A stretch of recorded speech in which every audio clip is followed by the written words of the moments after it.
ಈ ನಮ್ಮ ದೇಶದ ದುರಂತವೇ ಹೀಗೆ. ನ್ಯಾಯಾಲಯಗಳನ್ನ ಸಿನಿಮಾಗಳಲ್ಲಿ, ನಾಟಕಗಳಲ್ಲಿ ಚಿತ್ರಿಸಿದ ರೀತಿ ತಪ್ಪು.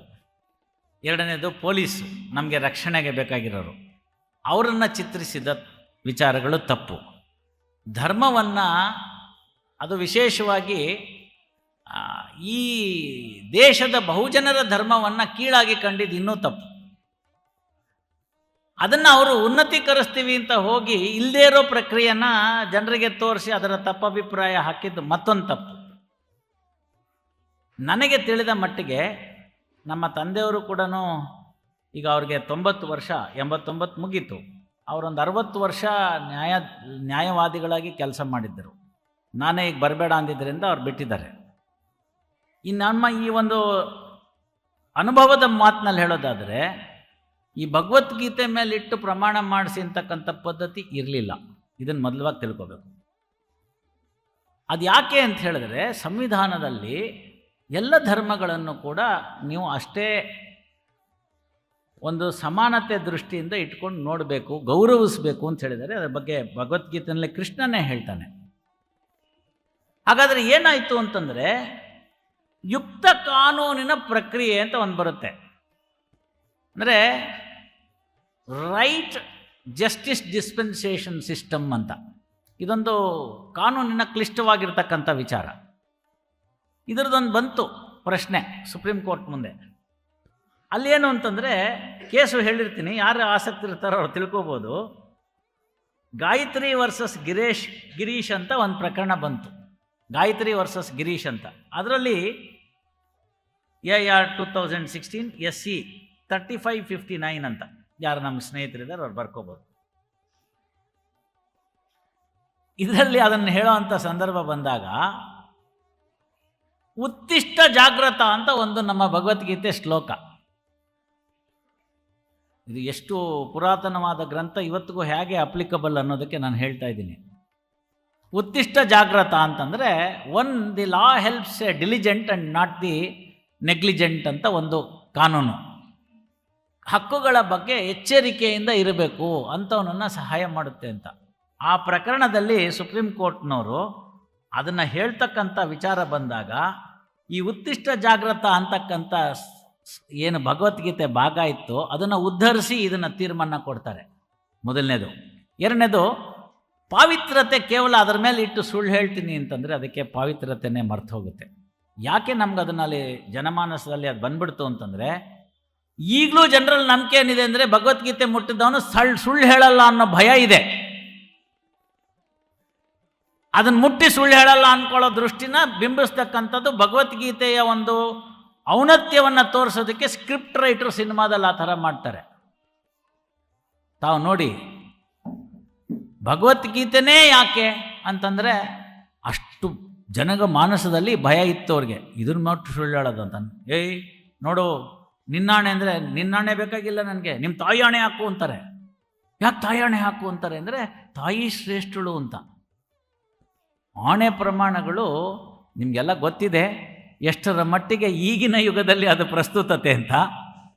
ಹೇಳೋದೇ ಮೊದಲನೇ ಭಾಗನೇ ದೇವರ ಮುಂದೆ ಪ್ರಮಾಣ ಮಾಡಿ ಸುಳ್ಳನ್ನು ಹೇಳುತ್ತೇನೆ ಅಂತ. ಸತ್ಯ ಅಲ್ಲ, ಸತ್ಯವನ್ನಲ್ಲದೆ ಬೇರೇನು ಹೇಳುವುದಿಲ್ಲ ಅಂತ ನಾವು ಹೇಳ್ತಿರ್ತೀವಿ. ಅವನು ಹೇಳ್ತಾನೆ, ಸತ್ಯವಲ್ಲದೆ ಬೇರೇನು ಹೇಳೋದಿಲ್ಲ ಅಂತ ಹೇಳೋ ಅಂತಂದರೆ, ಸತ್ಯವನ್ನು ಬಿಟ್ಟು ಬೇರೆಲ್ಲ ಹೇಳುತ್ತೇನೆ ಅಂತ ನಾನು. ಆ ಪ್ರಮಾಣ ಒಂದು ಕೇವಲ ಕ್ಯಾಶುಯಾಲಿಟಿ ಆಗಿಬಿಟ್ಟಿದೆ. ಹಾಗಾಗಿ ತಾವು ತಿಳ್ಕೊಂಡಿರ್ತಕ್ಕಂಥ ಭಗವದ್ಗೀತೆಯನ್ನು ಮುಟ್ಸಿ ಪ್ರಮಾಣ ಮಾಡ್ತಕ್ಕಂಥ ಅನ್ನೋ ಪದ್ಧತಿ ನ್ಯಾಯಾಲಯದಲ್ಲಿ ಇರಲಿಲ್ಲ. ಪಿಕ್ಚರ್ನಲ್ಲಿ ಆ ಥರ ತೋರಿಸಿದ್ದಾರೆ.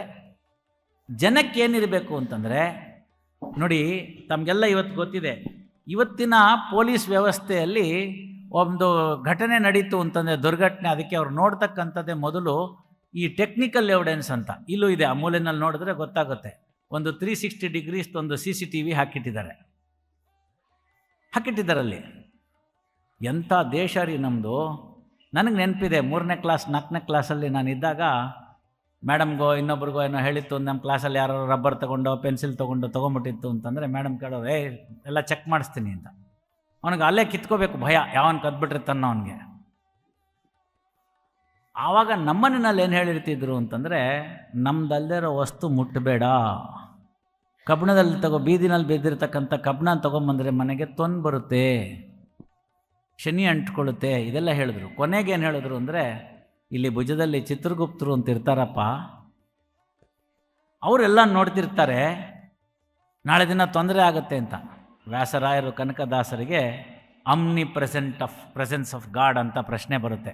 ಭಗವಂತ ಸರ್ವವ್ಯಾಪಿ ಅನ್ನೋ ಪ್ರಶ್ನೆನ ಪಾಠ ಮಾಡಿರ್ತಾರೆ ಬೇರೆ ಶಿಷ್ಯರುಗಳ ಜೊತೆಗೆ. ಮಾರನೇ ದಿನ ಏಕಾದಶಿ ಇರುತ್ತೆ, ನಾಳೆ 26 ಇದ್ದ ಹಾಗೆ. ಎಲ್ಲರಿಗೂ ಒಂದೊಂದು ಬಾಳೆಹಣ್ಣು ಕೊಟ್ಬಿಟ್ಟು ಯಾರೂ ನೋಡದಿರೋ ಜಾಗದಲ್ಲಿ ಹೋಗಿ ತಿನ್ಕೊಂಡು ಬನ್ನಿ ಅಂತ ಹೇಳ್ತಾರೆ. ಇದೆಲ್ಲ ತಮಗೆ ಗೊತ್ತಿರ್ತಕ್ಕಂಥದ್ದು. ಒಬ್ಬನು ಬಾಗಿಲಿಂದ ಹೋಗಿ ಕುತ್ಕೊಂಡ್ಕೊಂಡು ಬರ್ತಾನೆ, ಇನ್ನೊಬ್ನು ಮಂಚದ ಕೆಳಗಡೆ ಹೋಗಿ ತಿನ್ಕೊಂಡು ಬರ್ತಾನೆ, ಇನ್ನೊಬ್ನು ಊರಿಂದ ಆಚೆಗೆ ಹೋಗಿ ತಿನ್ಕೊಂಡು ಬರ್ತಾನೆ. ಕನಕದಾಸರು ಮಾರನೇ ದಿನ ಬಾಳೆಹಣ್ಣು ವಾಪಸ್ ತಂದು ಕೊಡ್ತಾರೆ. ಎಲ್ಲರೂ ನಗ್ತಾರೆ, ಇವನಿಗೊಂದು ಯಾರು ಇಲ್ಲದಿರೋ ಜಾಗದಲ್ಲಿ ಬಾಳೆಹಣ್ಣು ತಿನ್ನಕ್ಕೆ ಬರಲಿಲ್ಲ, ಇವನ ನಮ್ಮ ಮೇಷ್ಟ್ರು ತುಂಬ ಒಳ್ಳೆ ಹುಡುಗ ಕನಕ ಅಂತ ಕರೆದು ಪ್ರೀತಿ ಮಾಡ್ತಾರೆ ವ್ಯಾಸರಾಯರಿಗೆ, ನೋಡೋಣ ಅಂಥೇಳಿ ಕಿಸ ಅಂತ ನಗ್ತಿರ್ತಾರೆ. ವ್ಯಾಸರಾಯರು ಪ್ರಶ್ನೆ ಕೇಳ್ತಾರೆ, ಯಾಕೋ ಕನಕ ವಾಪಸ್ ತಂದ್ಬಿಟ್ಟು ಅಂತ. ಗುರುಗಳೇ, ನೆನ್ನೆ ತಾವೇನು ಪಾಠ ಮಾಡಿದ್ರಿ ಅಂತ. ಭಗವಂತ ಸರ್ವವ್ಯಾಪಿ, ಅವನೆಲ್ಲ ನೋಡ್ತಿರ್ತಾನೆ ಅಂತ. ನನಗೆ ಭಗವಂತ ಇಲ್ಲದಿರೋ ಜಾಗ ಸಿಕ್ಕಲಿಲ್ಲ ಭೂಮಿ ಮೇಲೆ. ಯಾರು ನೋಡದೇ ಇದ್ರು ಭಗವಂತ ನೋಡ್ತಾನಲ್ವಾ, ಅವನು ನಿಜ ಸುಳ್ಳು ಹೇಳ್ತಾನಲ್ವಾ, ಹಾಗಾಗಿ ನಾನೆಲ್ಲಿ ತಿನ್ನಬೇಕು ಅಂತ ವಾಪಸ್ ಕೊಟ್ಟೆ ಅಂತ. ಈ ಒಂದು ಪ್ರಸಂಗವನ್ನು ಗಮನದಲ್ಲಿಟ್ಕೊಂಡು ಯಾವ್ಯಾವ ಮಕ್ಕಳಿಗೆ ನಾವು ಪಾಠ ಹೇಳಿರ್ತೀವಿ, ಅವ್ರು ನಾಳೆ ಯಾರು ಸುಳ್ಳರಾಗೋದಿಲ್ಲ. ಆಗ ನಿಮಗೆ ಯಾವ ಭಗವದ್ಗೀತೆ ಪ್ರಮಾಣ ಬೇಕಾಗಿಲ್ಲ.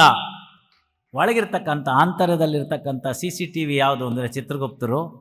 ಆ ಚಿತ್ರಗುಪ್ತರ ಮುಂದೆ ಎಲ್ಲ ಆಡಿಯೋ ವಿಷುವಲ್ ರೆಕಾರ್ಡ್ ಆಗಿರುತ್ತೆ. ಹಾಗೆ ಒಂದು ಪ್ರಜ್ಞೆ, ಅಂತಃಪ್ರಜ್ಞೆ ಬಂದ್ಬಿಟ್ರೆ ಒಳಗಿರ್ತಕ್ಕಂಥ ಅರ್ಜುನನ ಎಲ್ಲ ಅನುಮಾನಗಳು, ಅನುದಿನ ಅನುಕ್ಷಣ ಉಂಟಾಗ್ತಕ್ಕಂಥ ಪ್ರತಿ ಅನುಮಾನಗಳು ಕೂಡ ನಿವಾರಣೆ ಆಗ್ತಾ ಹೋಗುತ್ತೆ. ಪ್ರತಿ ಕ್ಷಣದಲ್ಲಿ ಇದನ್ನು ಮಾಡಲಾ ಬೇಡವಾ, ಮಾಡಿದ್ರೆ ಅನುಕೂಲ ಏನು, ಅನಾನುಕೂಲ ಏನು ಅಂತ. ಹ್ಯಾಮ್ಲೆಟ್ ಅಂತ ಒಂದು ನಾಟಕದಲ್ಲಿ ಶೇಕ್ಸ್ಪಿಯರ್ ಕೂಡ ಅದನ್ನೇ ಬರ್ತಾನೆ, to be or not to be ಅಂತ. ಆ ದ್ವಂದ್ವಗಳು ಬರ್ತಕ್ಕಂಥದ್ದು ಮನುಷ್ಯನಿಗೆ ಸಹಜ. ಯಾವಾಗ ನಮಗೆ ನಮ್ಮ ವಿಚಾರಗಳ ಬಗ್ಗೆ ಸ್ಪಷ್ಟತೆ ಇರುತ್ತೆ, ನಮ್ಮ ವಿಚಾರದ ಗುಣಾವಗುಣಗಳ ಬಗ್ಗೆ ಸ್ಪಷ್ಟತೆ ಇರುತ್ತೆ, ಭಗವಂತ ನಮ್ಗೇನು ಕೊಟ್ಟಿದ್ದ ಅದು ನನಗೆ ಬಂದಿರತಕ್ಕಂಥ ಪ್ರಸಾದ ಅಂತ ನಾವು ಕಲ್ತ್ಕೋತೀವಿ. ಅವತ್ತಿನ ದಿವಸ ಆಸೆ ಒಳಗಡೆನೇ ಇರುತ್ತೆ ಲೈನು, ದುರಾಸೆ ಕಡೆಗೆ ಹೋಗಲ್ಲ. ದುರಾಸೆ ಕಡೆಗೆ ಹೋಗಲಿಲ್ಲ ಅಂದರೆ ಯಾವ ಪ್ರಮಾಣನೂ ಬೇಕಿಲ್ಲ. ಇದೇ ವಿಷಯದಲ್ಲಿ ಗಮನಕ್ಕೆ ಹಾಕ್ತೀನಿ ನೋಡಿ. ತಮಗೆಲ್ಲ ಮೊನ್ನೆ ಗೊತ್ತಿದೆ, ಒಂದು ಉತ್ತಮವಾಗಿರ್ತಕ್ಕಂಥ ಹೊಸದೊಂದು ಕಾರನ್ನ ತೆಗೆದುಕೊಂಡಂಥ ಒಬ್ಬ ವ್ಯಕ್ತಿ 6 ಜನ ಫ್ಯಾಮಿಲಿ ಸಮೇತ ಹೋಗಿದ್ದಾರೆ. ಒಂದು ಲಾರಿ ಅದರ ಮೇಲೆ ಬಿದ್ದು 6 ಜನ ಆ ರಸ್ತೆಯಲ್ಲಿ ತೀರ್ಕೊಂಡು ಹೋಗ್ಬಿಡ್ತಾರೆ. ಕಾರಣಾಂತರದಿಂದ ಆ ಲಾರಿ ಡ್ರೈವರ್ ಬದುಕ್ಬಿಟ್ಟಿದ್ದಾನೆ. ಯಾರೋ ಪ್ರಶ್ನೆ ಮಾಡ್ತಾರೆ ಹೋಗಿ ಆತನ್ನು. ಆಗ ಅವ್ನು ಕೊಡೋದು ಉತ್ತರ ಅಂದರೆ, ನಾನು ತುಂಬ ನೋವಲ್ಲಿದ್ದೀನಿ, ದಯವಿಟ್ಟು ಏನು ಪ್ರಶ್ನೆ ಕೇಳಬೇಡಿ ಅಂತ. ಪಾಪ ಪ್ರಜ್ಞೆ ಎಲ್ಲಿ ಸುಪ್ತವಾಗಿದೆ ನೋಡಿ. ಅವನಿಗನ್ಸುತ್ತೆ ಈಗ ಅಲ್ಲಿ ಏನು ಪ್ರಶ್ನೆ ಆಗಿದ್ದು. ಅವನು ಹೇಳ್ತಾನೆ, ಹಿಂದಿನಿಂದ ಒಂದು ಕಾರ್ ಬಂತು, ಅವನು ಅಡ್ಡಾದಿಡ್ಡಿಯಾಗಿ ಚಾಲನೆ ಮಾಡ್ದ, ಆ ಕಾರ್ ಮೇಲೆ ನಾನು ಹತ್ತಿಸ್ಬಿಡ್ತೀನಿ ಅನ್ನೋ ಪ್ರಜ್ಞೆಯಿಂದ ನಾನು ಬ್ರೇಕ್ ಹಾಕಿದೆ. ನನ್ನ ಗಾಡಿಯಲ್ಲಿ ತುಂಬ ಸಾಮಾನುಗಳಿತ್ತು, ಸರಂಜಾಮುಗಳು. ಫಿಸಿಕ್ಸ್ ಥಿಯರಿನಲ್ಲಿ ನಾನು ತಕ್ಷಣ ಬ್ರೇಕ್ ಹಾಕಿದ್ರಿಂದ ಆ ತೂಕದ ವಸ್ತುಗಳು ಆ ಗಾಡಿಯನ್ನು ನಿಲ್ಲಿಸೋಕ್ಕಾಗಲಿಲ್ಲ. ಮುಂದ್ಗಡೆಯಿಂದ ಬ್ರೇಕ್ ಇತ್ತು, ಹಿಂದ್ಗಡೆಯಿಂದ ತಳ್ತಾ ಇತ್ತು, ದಬ್ಬಾಕೋತು ಲಾರಿ. ದಬ್ಬಾಕೊಂದಿದ್ದು ಗ್ರಾಚಾರ ಪಕ್ಕಕ್ಕೆ ಬಿತ್ತು, ಅದ್ರ ಹಿಂದ್ಗಡೆ ಕಾರಿತ್ತು, ಹೋಗ್ಬಿಟ್ರು ಅಂತ. ಇಲ್ಲಿ ಆಸೆ ಏನು, ದುರಾಸೆ ಏನು, ಧಾವಂತ ಏನು, ನೀವೇ ನೋಡ್ಕೋಬೇಕಾಗಿರ್ತಕ್ಕಂಥದ್ದು. ಯಾವ ಚಿಕ್ಕ ಮಗು ಕೇಳಿದ್ರು ಹೇಳುತ್ತೆ, it is because of that car fellow moving in a haphazard manner overtaking the lorry and automatically this lorry had to put the brake ಅಂತಂದರೆ ಇದಕ್ಕೆ ಯಾರು ಜವಾಬ್ದಾರರಾದ್ರಿ? ಇದಕ್ಕೆ ಯಾರು ಪ್ರಮಾಣ ಬೇಕು? ಇದಕ್ಕೆ ಯಾವ ಪ್ರಮಾಣ ನೀವು ತೊಗೊಂಬಂದು ಹೇಳ್ತೀರಿ ನನ್ನ ತಪ್ಪಿಲ್ಲ ಅಂತ? ನೇರವಾಗಿ ತಪ್ಪಿಲ್ದಲ್ಲೇ ಇರ್ಬೋದು. 6 ಜನರ ಪ್ರಾಣಕ್ಕೆ ಕಾರಣವಾಗಿದ್ದು ಲಾರಿ ಬ್ರೇಕ್ ಹಾಕಿದ್ರಿಂದ. ಅವನು ಯಾಕೆ ಬ್ರೇಕ್ ಹಾಕ್ದ ಅಂತಂದರೆ ಇನ್ನೊಂದು ಕಾರ್ ಅಡ್ಡ ಬಂತು ಅಂತ ಹೇಳ್ತಾ ಇದ್ದಾನೆ. ಇಂಥ ವಿಚಾರಗಳನ್ನ ತೀರ್ಮಾನ ಮಾಡುವಾಗ ನಮಗೆ ಎಷ್ಟು ತೊಂದರೆ ಆಗಬೇಕು?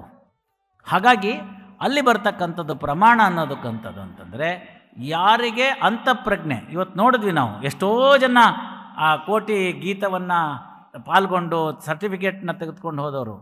ನಿಮ್ಮಲ್ಲಿ ನಾನು ಒಂದು ವಿಚಾರವನ್ನು ಹೇಳೋದಕ್ಕೆ ಈ ಸಂದರ್ಭದಲ್ಲಿ ಇಷ್ಟಪಡ್ತೀನಿ. ಈ ವೇದಿಕೆ ಮುಖಾಂತರ ಇಂಥ ಒಂದು ಉತ್ತಮವಾದ ಕಾರ್ಯವನ್ನು, ಅವಕಾಶವನ್ನು ಗುರುಗಳು ಕೊಟ್ಟಿದ್ದಾರಲ್ಲ, ಅದಕ್ಕೆ ಒಂದು ಶ್ಲೋಕವನ್ನು ಯಾರಾದರೂ ಭಗವದ್ಗೀತೆಯನ್ನು, ಒಂದು ಶ್ಲೋಕ, 700 ಬೇಡ, ಪ್ರಕ್ಷಿಪ್ತವಾದ 701 ಹಿಡ್ಕೊಂಡ್ರೂ ಪರವಾಗಿಲ್ಲ, ಒಂದು ಶ್ಲೋಕವನ್ನು ಭಗವದ್ಗೀತೆಯನ್ನು ನಿಮ್ಮಲ್ಲಿರ್ತಕ್ಕಂಥ ಹಿರಿಯರು ನಿಮ್ಮ ಮಕ್ಕಳಿಗೆ ಕಳಿಸ್ಬಿಡಿ. ಅವ್ರು ಯಾರು ಮುಂದೆ ಆ ಕಾರ್ ಡ್ರೈವರು ಆಗಲ್ಲ, ಈ ಲಾರಿ ಡ್ರೈವರು ಆಗಲ್ಲ. ಅಷ್ಟು ಅಶ್ಯೂರೆನ್ಸ್ ನಾನು ಕೊಡ್ತೀನಿ. ಯಾಕೆ ಅಂದರೆ ಆ ಗ್ರಂಥದಲ್ಲಿ ಅಷ್ಟು ತಾಕತ್ತಿದೆ. ಒಂದು ಶ್ಲೋಕವನ್ನು ಕಲ್ತ್ಕೊಂಡ್ರೆ ಸಾಕು. ಅಷ್ಟು ನಮಗೆ ಆ ಕೃಷ್ಣ ಅದರಲ್ಲಿ ಹೇಳಿದ್ದಾನೆ. ಅದರಿಂದ ಪ್ರಮಾಣ ಯಾವಾಗ ಬೇಕಾಗುತ್ತೆ ಅಂತಂದರೆ, ಸುಳ್ಳು ಬರ್ತಾ ಇದೆ ಅನ್ನೋ ಪ್ರಮಾಣ ಬೇಕಾಗುತ್ತೆ. ಸುಳ್ಳು ಬರಬಾರ್ದು ಅನ್ನೋದಕ್ಕೆ ನಾವು ರೆಡಿ ಮಾಡ್ಕೊಂಬೋಣ. ತಮಗೆಲ್ಲ ತಿಳಿದಿದೆ, ಇಡೀ ರಾಷ್ಟ್ರ ನಾವೆಲ್ಲ ಪುಣ್ಯವಂತರು, ಇಲ್ಲಿರೋತಕ್ಕಂಥವರೆಲ್ಲ ಪುಣ್ಯವಂತರು, ಅತ್ಯಂತ ಪುಣ್ಯವಂತರು ರೀ. ಯಾಕೆ ಅಂತ ಕೇಳಿ, ನಾವೆಲ್ಲ ಬದುಕಿದ್ದೀವಿ. ನಮ್ಮ ಪಕ್ಕದ ಮನೆಯವ್ರು ಹೋಗ್ಬಿಟ್ರು ಕೋವಿಡ್ನಲ್ಲಿ, ದೊಡ್ಡಮ್ಮ ತೀರ್ಕೊಂಡ್ಲು, ಚಿಕ್ಕಪ್ಪ ತೀರ್ಕೊಂಡ್ರು, ಸ್ನೇಹಿತ ತೀರ್ಕೊಂಡ, ಒಡನಾಡಿ ತೀರ್ಕೊಂಡ, ಕೋವಿಡ್ ಟ್ರೀಟ್ಮೆಂಟ್ ಮಾಡ್ತಿದ್ದಂಥ ಡಾಕ್ಟ್ರ್ ತೀರ್ಕೊಂಡ. ಭಗವಂತ ನಮ್ಮನ್ನೆಲ್ಲ ವಾಪಸ್ ಪುನಃ ಉಳಿಸಿದಾನೆ ಅಂದರೆ ಭಗವದ್ಗೀತೆ ಕೇಳಿ ಅಂತ ಉಳಿಸಿದಾನೆ. ಸೆಕೆಂಡ್ ಲೈಫಲ್ಲಾದರೂ ನಾವು ಸರಿ ಹೋಗ್ಬೇಡವಾ? ಹಾಗಾಗಿ ಇಂತಹ ಒಂದು ವಿಚಾರಗಳನ್ನೆಲ್ಲ ಇನ್ನೊಂದು ಲೈಫ್ ನಮಗೆ ಕೊಟ್ಟಿರ್ತಕ್ಕಂಥ ಸಂದರ್ಭದಲ್ಲಿ ಒಂದು ಪ್ರತಿಜ್ಞೆ ಇವತ್ತು ಈ ರಾಜಾಂಗಣದಲ್ಲಿ ಮಾಡೋಣ. ಭಗವದ್ಗೀತೆಯಲ್ಲಿರ್ತಕ್ಕಂಥ ವಿಚಾರಗಳನ್ನ ಅನುಸರಿಸಿ ನಾನು ಜೀವನ ನಡೆಸ್ತೀನಿ ಅಂತ. ಬರುತ್ತೆ, ಪ್ರತಿಯೊಬ್ಬರಿಗೂ ಕಷ್ಟ ಬಂದಿದೆ. ಸತ್ಯ ಹರಿಶ್ಚಂದ್ರನಿಗೆ ಬಿಡ್ತಾ ಕಷ್ಟ. ಹೆಂಡತಿ ಮಾರ್ಬಿಡ್ತಾನೆ, ಮಗ ಮಾರ್ಬಿಡ್ತಾನೆ, ಲೋಹಿತಾಶ್ವ ಹಾವು ಕಚ್ಚಿ ಸತ್ತೋಗ್ತಾನೆ. ಚಂದ್ರಮತಿ ಆ ಹೆಣನ ಇಟ್ಕೊಂಡು ವಾಪಸ್ ಬರ್ತಾನೆ ಹರಿಶ್ಚಂದ್ರನ ಹತ್ರ. ಅಪ್ಪ, ನಿನ್ನ ಮಗು ತೀರ್ಕೊಂಡು ಹೋಗ್ಬಿಟ್ಟಿದೆ, ಇಲ್ಲಿ ನಾನು ಅದನ್ನು ದಫನ್ ಮಾಡಬೇಕು, ಒಂಚೂರು ಜಾಗ ಕೊಡು ಸ್ಮಶಾನದಲ್ಲಿ ಅಂತಂದರೆ ಸತ್ಯ ಹರಿಶ್ಚಂದ್ರ ಹೇಳ್ತಾನೆ, ನೋಡು, ಇಲ್ಲಿ ಸತ್ತಿರ್ತಕ್ಕಂಥದ್ದು ನಿನ್ನ ಮಗ, ಅದನ್ನು ನೀನು ಕ್ಷಣವನ್ನು ಈ ಸ್ಮಶಾನದಲ್ಲಿ ಹೂಳೋದಕ್ಕೆ ಬಂದಿದ್ಯಾ. ನಾನು ನನ್ನ ಸ್ವಾಮಿ ಓನರು ಇಷ್ಟು ದುಡ್ಡು ಕೊಡಬೇಕು ಅಂತ ಹೇಳಿದ್ದಾನೆ. ಒಂದು ಬುಂಡೆ ಹೆಂಡ, ಒಂದು ವಸ್ತ್ರ, ಇಷ್ಟು ದುಡ್ಡು, ಇಷ್ಟು ಅಕ್ಕಿ ಧಾನ್ಯ, ಇಷ್ಟು ತಗೊಂಬಂದು ಕೊಟ್ಟರೆ ಒಳಗಡೆ ಎಂಟ್ರಿ ಅಂತ. ನಾನೀಗ ಅವನ ದಾಸ, ಸ್ವಾಮಿ ಹೇಳಿದ್ದನ್ನು ನಾನು ಕೇಳ್ತೀನಿ. ಇಲ್ಲಿ ಸಂಬಂಧಗಳಿಗೆ ಬೆಲೆ ಇಲ್ಲ, ನಾನು ಎಂದೋ ನಿನ್ನನ್ನು ಮಾರಾಗಿದೆ, ನಾನು ಅದನ್ನು ತಂದರೆ ಮಾತ್ರ ನಿನ್ನ ಮಗುನ ಬಿಡ್ತೀನಿ ಅಂತ ಭವಬಂಧನವನ್ನು ಬಿಟ್ಟು ಸತ್ಯ ಹರಿಶ್ಚಂದ್ರ ನಿಲ್ಲೋದನ್ನು ಕಾಯ್ತಾ ಇದ್ದಂಥ ದೇವತೆಗಳು ಪುಷ್ಪವೃಷ್ಟಿ ಮಾಡ್ತಾರೆ. ಇದೆಲ್ಲ ಸತ್ಯ ಹರಿಶ್ಚಂದ್ರನ ಸಮಯದಲ್ಲಿ ಕಳೆದೋದ ಸಮಯ ಎಷ್ಟು ಅಂತ ನೀವು ಸೂಕ್ಷ್ಮವಾಗಿ ನೋಡಿದ್ರೆ, ಅವನು 20,000 ವರ್ಷ ಬದುಕ್ತಾನೆ. ಈ ಕಷ್ಟ ಕೋಟೆಗಳಲ್ಲಿ ಬಂದಿದ್ದೆಲ್ಲ ಕೇವಲ 2 ವರ್ಷ. 2 ವರ್ಷದಲ್ಲಿ ಇಷ್ಟೆಲ್ಲ ಅವ್ರನ್ನ ಪರೀಕ್ಷೆಗೆ ಒಳಪಡಿಸ್ತಂಥದ್ದಕ್ಕೆ ಅಂಥ ಸತ್ಯ ಹರಿಶ್ಚಂದ್ರನಿಗೆ ಇಂಥದ್ದೆಲ್ಲ ತೊಂದರೆಗಳನ್ನ ತಂದೊಡ್ಡಿದ್ದಂಥ ಭಗವಂತ ನಮಗೆ ತಂದೊಡಲ್ವಾ? ಕರ್ಮವನ್ನು ಅನುಭವಿಸೋದಕ್ಕೋಸ್ಕರ ಇಂತಹ ಪ್ರಕ್ಷಿಪ್ತವಾದ ಸಂದರ್ಭಗಳನ್ನು ತಂದು ಕೊಡ್ತಾನೆ. ಭಯಕೃತ್ ಭಯನಾಶನಃ ಅಂತ ಅವನು ಹೇಳ್ತಾನೆ. ನೀನು ಮಾಡಬೇಕಾದ ಕೆಲಸನೂ ಆಗಲೂ ನನ್ನ ಮೇಲೆ ನಂಬಿಕೆ ಇಟ್ಟು ಮಾಡು, ಅದರ ಫಲಾಫಲನ ನನಗೆ ಬಿಡು, ನಿನ್ನನ್ನು ಉಳಿಸ್ಬೇಕೋ ಬೇಡವೋ ನೋಡ್ತೀನಿ. ನೀನು ವ್ಯಾಕ್ಸಿನ್ ತೊಗೊಂಡಿದ್ರು ನಿನ್ನನ್ನು ಮೇಲಕ್ಕೆ ಕಟ್ಸ್ಕೊಂಡ್ಬಿಡ್ತೀನಿ, ವ್ಯಾಕ್ಸಿನ್ ತೊಗೊಳ್ಳದೆ ಹೋದರೂ ನಿನ್ನನ್ನು ಬದುಕಿಸಿ ನಾನು ಚಾನ್ಸ್ ಕೊಡ್ತೀನಿ, ಅದನ್ನು ನನಗೆ ಬಿಡು ಕರ್ಮನ ಅಂತ. ಇಂಥ ಕೃಷ್ಣ, ಇಂಥ ಭಗವದ್ಗೀತೆ. ಅಂಥ ಭಗವದ್ಗೀತೆಯಲ್ಲಿ ಬಂದಿರತಕ್ಕಂಥ ಪ್ರಮಾಣ ಏನು ಅಂತಂದರೆ, ಗೀತೆನ ಮುಟ್ಟಿ ಅಂತ ಹೇಳೋಂತಲ್ಲ, ಅಂತಃಪ್ರಜ್ಞೆಯನ್ನು ಮುಟ್ಟಿ